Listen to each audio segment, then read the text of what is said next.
Hi hello ವೀಕ್ಷಕರೇ, welcome back to my YouTube channel. ಹೇಗಿದ್ದೀರಾ ಎಲ್ಲರೂ? ಐ ಹೋಪ್ ಎಲ್ಲರೂ ಕೂಡ ಚೆನ್ನಾಗಿದ್ದೀರಾ ಅಂತ ಅಂದ್ಕೊಳ್ತಾ ಇವತ್ತಿನ ವಿಡಿಯೋನ ಶುರು ಮಾಡ್ತಾ ಇದ್ದೀನಿ.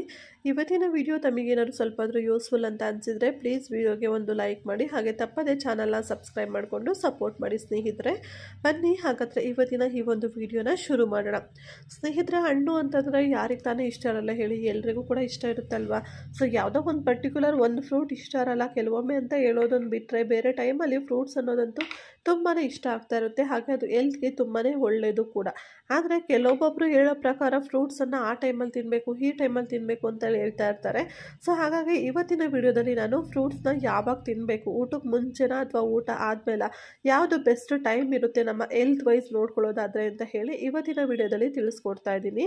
ನಮ್ಮ ದೇಹಕ್ಕೆ ಹಲವು ಸಮಸ್ಯೆಗಳಿದ್ದರೂ ಕೂಡ ಪ್ರತಿದಿನ ಹಣ್ಣು ತಿನ್ನೋದ್ರಿಂದ ಒಂದು ಪರಿಹಾರ ಸಿಗುತ್ತೆ ಸ್ವಲ್ಪ ಮಟ್ಟಿಗೆ ಅಂತ ಕೂಡ ಹೇಳ್ಬೋದು. ಹಾಗೆ ಹಣ್ಣಿನಲ್ಲಿ ನಾರಿನಾಂಶ ಇರುತ್ತೆ, ವಿಟಮಿನ್ನು, ಕ್ಯಾಲ್ಶಿಯಂ ಸೇರಿದಂತೆ ಇನ್ನು ಹಲವು ಪೋಷಕಾಂಶಗಳು ಹಣ್ಣಲ್ಲಿ ಇದ್ದೇ ಇರುತ್ತಲ್ವಾ. ಹಾಗೆ ಆ ಕಾರಣಕ್ಕೆ ನಾವು ತುಂಬ ಹಣ್ಣುಗಳನ್ನು ಅತಿ ಹೆಚ್ಚಾಗಿ ಸೇವನೆ ಮಾಡೋದು ಕೂಡ ಒಳ್ಳೆಯದಲ್ಲ. ಹಾಗೆ ಹಣ್ಣನ್ನು ಸೇವನೆ ಮಾಡದೇ ಇರೋದು ಕೂಡ ಒಳ್ಳೆಯದಲ್ಲ. ಎಲ್ಲದೂ ಕೂಡ ಇತಿಮಿತಿಯಾಗಿ ಇರಬೇಕು. ಕೆಲವರಿಗೆ ಪ್ರತಿದಿನ ಹಣ್ಣು ತಿನ್ನುವ ಅಭ್ಯಾಸ ಇರುತ್ತೆ. ಆದರೆ ಡಾಕ್ಟ್ರ ಪ್ರಕಾರ ಯಾವಾಗಲೋ ಬೇಕಾದಾಗ ನಾವು ಹಣ್ಣನ್ನು ತಿನ್ನಬಾರ್ದು. ಓಕೆನಾ? ಇದರಿಂದ ನಮ್ಮ ದೇಹವು ಹಣ್ಣಿನಲ್ಲಿರುವ ಅಗತ್ಯ ಪೋಷಕಾಂಶಗಳನ್ನು ಹೀರಿಕೊಳ್ಳೋಕ್ಕೆ ಸಾಧ್ಯ ಆಗಲ್ಲ. ಹಾಗಾಗಿ ಬಹುತೇಕರು ಊಟದ ನಂತರ ಹಣ್ಣು ತಿಂದರೆ, ಕೆಲವರು ಊಟಕ್ಕೆ ಮೊದಲು ಹಣ್ಣು ತಿಂತಾರೆ. ಹಾಗಾದರೆ ಈ ಎರಡರಲ್ಲಿ ಯಾವುದು ಬೆಸ್ಟ್ ಟೈಮ್? ಊಟದ ಮೊದಲು ಹಣ್ಣು ತಿನ್ನುವುದು ಹೆಚ್ಚು ಪ್ರಯೋಜನಕಾರಿ ಇದೆಯಾ, ಅಥವಾ ಊಟದ ನಂತರ ಹಣ್ಣು ತಿಂದರೆ ಉತ್ತಮವಾಗಿರುತ್ತೋ ಅನ್ನೋ ಒಂದು ಗೊಂದಲದ ಬಗ್ಗೆ ಇವತ್ತಿನ ವಿಷಯ ಮಾತಾಡ್ತಾ ಇದ್ದೀನಿ. ಈ ಒಂದು ಪ್ರಜ್ಞೆಗೆ ಡಾಕ್ಟರ್ಸು ಕೂಡ ಕೊಟ್ಟಿರುವಂತಹ ಸಜೆಷನ್ ಮೇರೆಗೆ ಈ ಒಂದು ವಿಡಿಯೋದಲ್ಲಿ ಆನ್ಸರನ್ನು ಮಾಡ್ತಾ ಇದ್ದೀವಿ. ಹಣ್ಣುಗಳನ್ನ ಯಾಕೆ ತಿನ್ನಬೇಕು ಅಂತೇಳಿ ಮೊದಲು ನೀವು ಅರ್ಥ ಮಾಡ್ಕೊಳ್ಳಿ ಸ್ನೇಹಿತರೆ. ಹೌದು, ಆರೋಗ್ಯಕರ ಮತ್ತು ಸಮತೋಲ ಜೀವನ ಶೈಲಿಗಾಗಿ ನಾವು ಹಣ್ಣನ್ನು ಬಹಳ ಮುಖ್ಯವಾಗಿ ಸೇವನೆ ಮಾಡಬೇಕಾಗುತ್ತೆ.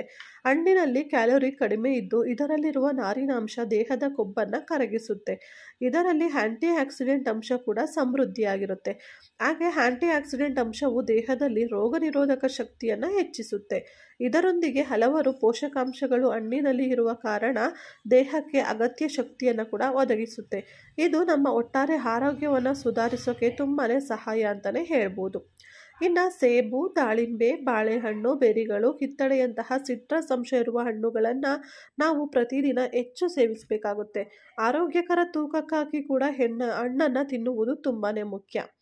ಇನ್ನು ಹಣ್ಣು ತಿನ್ನಲು ಯಾವ ಸಮಯ ಬೆಸ್ಟ್ ಅಂತ ನೋಡೋದಾದರೆ, ಡಾಕ್ಟರ್ಸ್ ಹೇಳುವ ಪ್ರಕಾರ ನಾವು ದಿನದಲ್ಲಿ 2 ಬಾರಿ ಹಣ್ಣನ್ನು ತಿನ್ನಬೇಕು. ಆಯಾ ಋತುಮಾನಕ್ಕೆ ಸಿಗುವ ಹಣ್ಣುಗಳನ್ನು ಸೇವಿಸಬಹುದು. ಸಾಮಾನ್ಯವಾಗಿ ಹಣ್ಣುಗಳನ್ನು ದಿನದ ಯಾವುದೇ ಸಮಯದಲ್ಲಿ ತಿನ್ನಬಹುದು. ಆದರೆ ಊಟಕ್ಕೂ ಮೊದಲು ಸ್ನ್ಯಾಕ್ಸ್ ರೂಪದಲ್ಲಿ ಹಣ್ಣುಗಳನ್ನು ತಿನ್ನುವುದು ಉತ್ತಮ ಅಂತ ಡಾಕ್ಟರ್ಸ್ ಕೂಡ ಸಲಹೆ ಮಾಡ್ತಾರೆ. ಯಾಕಂದರೆ ಊಟಕ್ಕೂ ಮೊದಲು ಹಸಿವಾದರೆ ಹಣ್ಣು ತಿನ್ನುವುದು ತುಂಬಾ ಉತ್ತಮ. ಅದರಲ್ಲೂ ತೂಕ ಇಳಿಸಿಕೊಳ್ಳಲು ಬಯಸುವವರು ಈ ಸಲಹೆಯನ್ನು ತಪ್ಪದೇ ಪಾಲಿಸುವುದು ತುಂಬಾ ಉತ್ತಮ. ಹಣ್ಣುಗಳಲ್ಲಿ ನಾರಿನಾಂಶ ಸಮೃದ್ಧವಾಗಿರುವ ಕಾರಣ ಜೀರ್ಣಕ್ರಿಯೆಯನ್ನು ನಿಧಾನವಾಗಿ ಆಗುತ್ತೆ. ಇದು ದೀರ್ಘಕಾಲದವರೆಗೆ ಹೊಟ್ಟೆ ತುಂಬಿದಂತೆ ಇಡುತ್ತದೆ.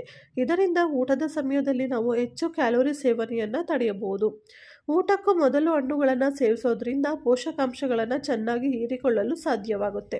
ಹಣ್ಣುಗಳಲ್ಲಿ ಸಕ್ಕರೆಯ ಅಂಶವಿರುತ್ತದೆ. ಇದನ್ನು ಜೀರ್ಣಿಸಿಕೊಳ್ಳಲು ಮತ್ತು ಹೀರಿಕೊಳ್ಳಲು ಬಹಳ ಸಮಯ ಬೇಕಾಗುತ್ತೆ.